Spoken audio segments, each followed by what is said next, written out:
morning, everyone. Well, thank you so much for the invitation to be here this morning. Secretary Hopkins sends his regards. He's at the board meeting this morning, but he wishes he could be with you this morning as well. Excited to share updates from NCDOT with you this morning, specifically on the NEVI program and some trends we're seeing in both electric vehicle registrations and charging infrastructure. Before I get into the presentation, I want to recognize my team that's here, Heather Hildebrandt and Paula Himmer in the back, and they'll help answer the difficult questions, I'm sure. They are experts in this space and have helped prepare all the slides and really are the ones working day to day in this space. Hopefully you've had a chance to meet with them. We appreciate the partnership with all of you and the collaboration in this space. So of course, as the prior speakers have mentioned, we're in a time of uncertainty right now, and I'm not going to spend much time speculating about the impacts of the federal changes. We'll speak sort of about the current state of those changes and how it's affecting us.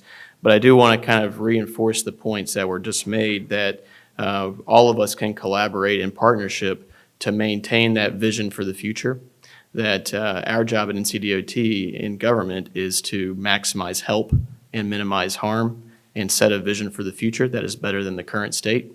And we can maintain that vision and think about how the work that we're going to do the next few years may be different, may need to be more creative, but maintaining that vision of a better future state where we are reducing emissions and providing a safer transportation system, better access to opportunities and services, and better quality of life ultimately for North Carolinians. So in a couple ways that we do that and that my team focuses on is developing strategy, where we are leveraging data to understand problems that we're facing as a society and a state. And with understanding those problems, we can set a vision for the future in which those problems are solved. And so that strategic planning process is extremely important to set the proper vision for the future. And then in times like these, I think it is super critical that we set up foundational systems to be really good at delivery and execution. So that's a lot of what we're focusing on is, there may be less immediate progress in certain areas, but we can set up our systems and structures within NCDOT so we're more efficient and effective when given the opportunity to deliver and execute. So like I said, I'll share an overview of the office that I lead at NCDOT. I'll give an update on the Clean Transportation Plan, which hopefully many of you were a part of developing a couple of years back. Share some trends and updates on electric vehicle registrations and charging infrastructure, and then share some thoughts on looking ahead. So as I mentioned, at the end of the day, we have to think about how we do our work better, how we can have a more positive impact on North Carolinians, how we can leverage data, forecasting, and scenario planning to think about the future we want for our state and for North Carolinians. And that's where our office comes in. So our office is really responsible for data governance and data collection and gathering, how we use that data to inform strategic planning, how we help the department manage cross-cutting initiatives that require collaboration across the department, and really a lot of things that are future forward, innovation, and emerging technology related. So you can see here the core purpose again, it's to help NCDOT maximize success, act strategically, and prepare for the future. And a lot of our functions are around research, forecasting, and scenario planning. We do the strategic plan for the department, so we're actively working this year to update our strategic plan. That includes goal setting and then managing the plan. A lot of what we're focusing on this year is not just having a plan that sits on the shelf, but again, like I said, laying the foundation for systems to manage the plan so that we're performing, we're executing, we're delivering, we're becoming more efficient, and we're governing the plan actively, and it's a living and breathing document. Statewide transportation planning, including the long-range plan. You may be familiar with NC Moves 2050, which is the last time we had a long-range transportation plan. I'll speak briefly at times about some of the findings from that, but we know that North Carolinians from that study want more mode choice in the state. We know that they want a cleaner transportation system. And so again, those data points that we have from our planning efforts can inform conversations not based on opinion or bias, but based on fact of what North Carolinians want and what's going to lead to a better transportation system in the future. We also, like I said, facilitate cross-departmental initiatives, programs, and projects. And so Heather's team is the statewide initiatives team, and they facilitate clean transportation programs, the freight plan, resiliency, and some of these topics that require cross-cutting collaboration with multiple units in the department. We help with innovation and creative problem solving, and we ultimately are helping to improve the value and quality of NCDOT's outputs. So you may be familiar with the Clean Transportation Plan. This was developed under the Cooper administration as part of the executive orders. Executive Order 80, you may recall, set a goal of 80,000 zero-emission vehicles by 2025. We surpassed that goal, and we are over 100,000. So we surpassed that goal in 2024. Executive Order 246 set a more ambitious goal of 1.25 million zero-emission vehicles by 2030 and 50% of new vehicle sales. And in that same executive order, the Clean Transportation Plan requirement was established, and NCDOT is the lead for managing that plan. So I think the bottom line is a lot of what is in the plan requires federal and national and bipartisan support in some manner. But we are not stalling or pausing. We are continuing to implement the plan. And like I mentioned, a lot of what we're focusing on are things that are within our control and new and creative ways that we can collaborate with all of you to move the initiatives forward, not necessarily waiting on federal guidance or federal funding in the way that we may have in the past. So again, this is advancing Executive Order 246, acting as a roadmap with strategies and actions to guide our activities to achieve an equitable, clean transportation system, and it serves as a approach to coordinate strategy across our various stakeholders in this space. You can see the key focus areas here, and the key one to mention that we're speaking about a lot today is infrastructure and how we invest in infrastructure to build out network adequacy of EV charging infrastructure. A lot around partnerships and equity and engagement and community. And then in the governance space, a lot about how we manage our activities and systems to implement things more effectively.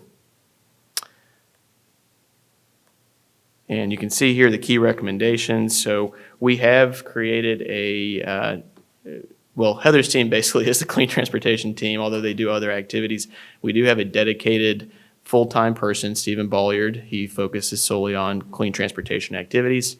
And you can see some of the other initiatives here. We do have an interagency task force as well. We are hoping to sort of revamp and make that more active this year to help guide activities. And this is, at the moment, internal to state government, but it likely this year will expand some to include external stakeholders. We also updated our VMT reduction toolkit last year, and we included, you may recall, there was controversy last year about the greenhouse gas emissions target and state DOTs having to set a target. And then there was a lawsuit that repealed the rulemaking, and rulemaking has since been canceled. So states do not have to set a greenhouse gas target, but we do have a VMT reduction toolkit where we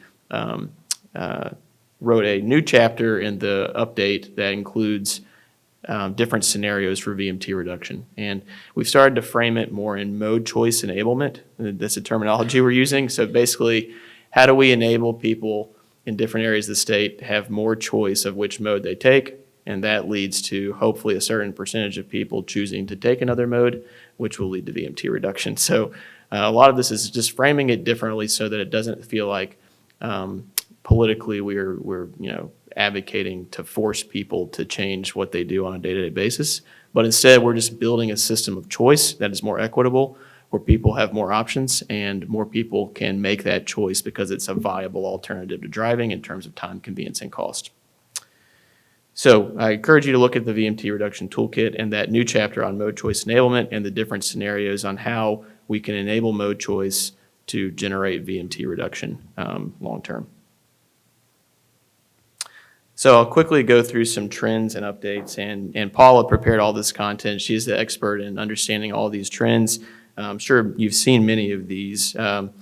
This is showing the EV registrations by Southeast states in 2023, and we know that last year the percentage of vehicle sales increased with 7% total, but you can see how each state had at the end of 2023 the number of registrations.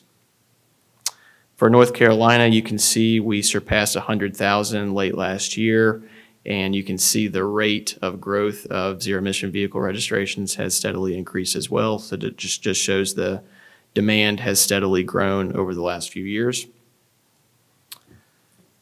You can see here, just kind of switching to charging infrastructure, the number of public charging ports in the Southeast by state, and you can see highlighted there that Virginia has the most DC fast charging and level 2 chargers per capita, but most states have really increased, and there's quite a few in every state, of course.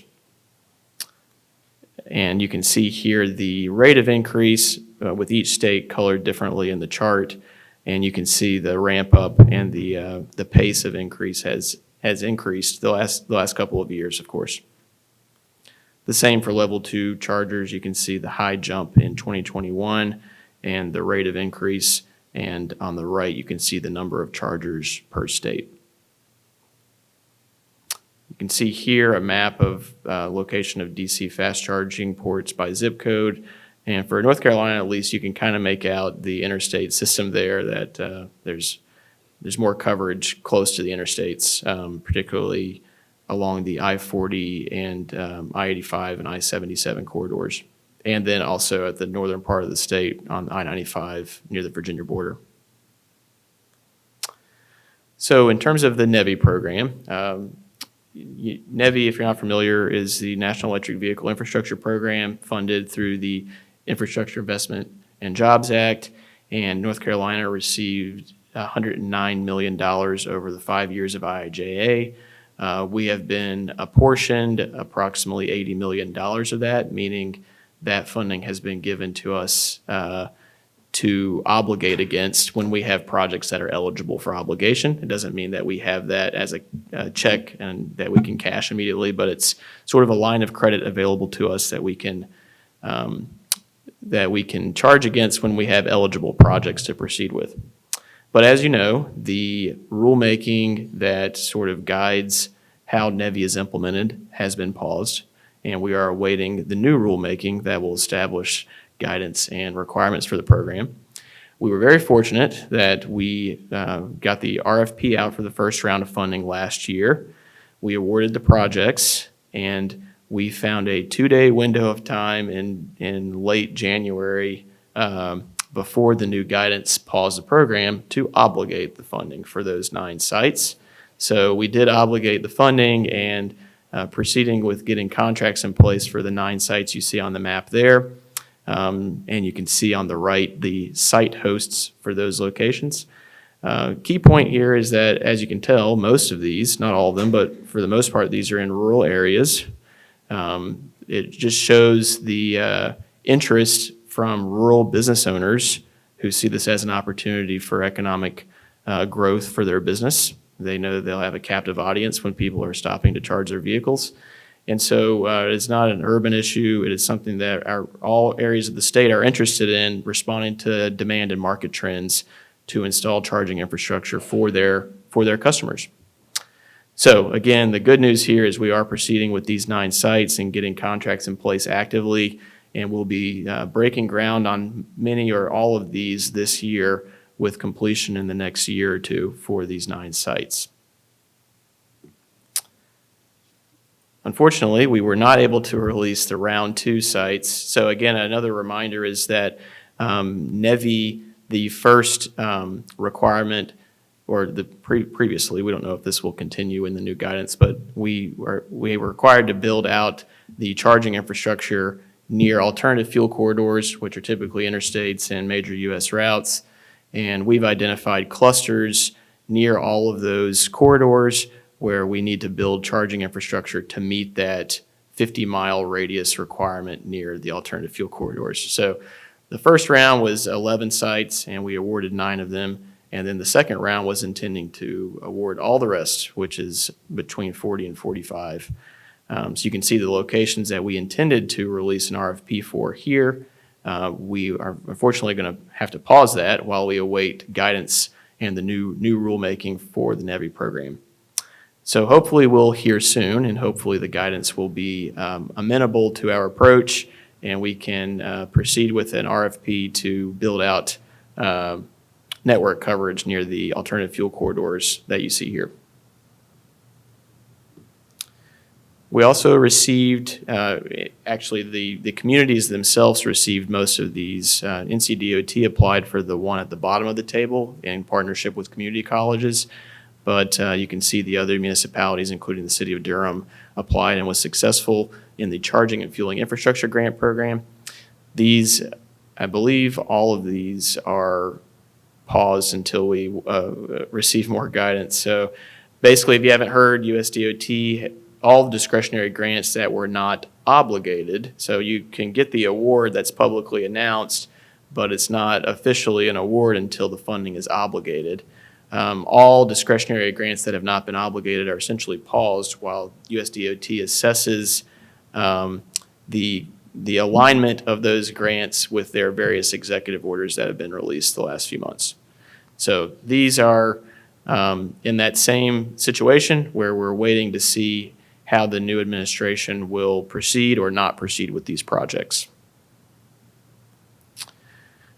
But it's important to note that we are not just reliant on NEVI or charging and fueling infrastructure. We have other formula-based funding that is funded through the Highway Trust Fund. So it's formula, Highway Trust Fund, presumably safer dollars that are at less risk for us that we have used to fund charging infrastructure across the state, as you see here. So this is a summary and a list of projects through the Congestion Mitigation and Air Quality Program, CMAQ, Carbon Reduction Program, CRP, and then the Clean Fuel Advanced Technology, CFAT program is a subset of CMAQ that is subawarded through NC State University. So you can see here a list of those awards. So the point here is that it's multiple programs, it's not just NEVI, and hopefully there's some ways through our core formula programs that we can continue to fund and execute awards on charging infrastructure across the state. We also received funding from DEQ for installing charging stations at NCDOT sites across the state, and the first one of those in Silva in our Division 14 office was commissioned and is now operational as of September 2024. We are working to install infrastructure at the Highway building downtown across from the Capitol, as well as the Hatteras Ferry location out at the Outer Banks. So, and you can see here also the investment from manufacturing across the Southeast. We're very fortunate to have partnerships with Toyota and others, VinFast in North Carolina. And I think this just reflects, again, industry responding to market trends and demand from customers. And I think it reflects that industry still believes that this is the future of transportation. And they would not invest all this money if they did not view it as the future of where we're heading. So we're fortunate to have those partnerships and collaborations. Many of these sites, like the Toyota site, NCDOT provides a lot of the roadway infrastructure as well. So it truly is a public-private partnership where we're providing incentives through the transportation network and what NCDOT can offer that incentivizes these businesses coming to North Carolina and investing in our state. So just to wrap up and summarize, of course, we are awaiting, like many of you, further federal guidance on the core programs that fund a lot of the charging infrastructure that NCDOT is facilitating. So this includes the NEVI program, the CFI grants, CMAQ, and CRP. But we are continuing to plan ahead, again, trying to leverage data to create a strategy and a vision for the future where we can continue and be creative and collaborate and partner to move these initiatives forward. We do still feel it is very important to develop a strategic plan for electric vehicle charging infrastructure in the state. It's not, again, reliant fully on federal funding, but it's important that we put a strategy together that covers all scenarios of federal support so that we can proceed and continue in this space regardless of the turmoil and dynamics at the federal level. So we'll be working on that this year. And again, hopefully many of you can participate. How do we think about community-based charging and network adequacy across the state if we continue to see demand and this continued rate of growth of EV purchases across the state? NCDOT has to be prepared to provide that infrastructure to respond to market demands and consumer demands. So we still will be working to plan that and making sure, again, that the areas of the state that maybe are not as viable for private investment, government's role is in subsidizing that to make sure that there is adequate coverage of charging infrastructure so there's less charging anxiety and people feel comfortable buying an electric vehicle. So we still have a role to play in that, and we'll be working a lot on that strategy this year. And then lastly, again, focusing on delivery, focusing on executing, focusing on how we can be more efficient as a government agency in taking the products that we've already been awarded and getting them implemented, making sure that we're known for when we're given the opportunity, we execute and we deliver. I think that's something that's within our control, and we can focus on that so that we're ready when the opportunity arises in the future and we receive additional funding. So happy to take any questions, but again, thank you so much for the invitation and the partnership, and we look forward to collaborating with you on further strategy and being more creative at how we advance these initiatives the next few years. So, thank you.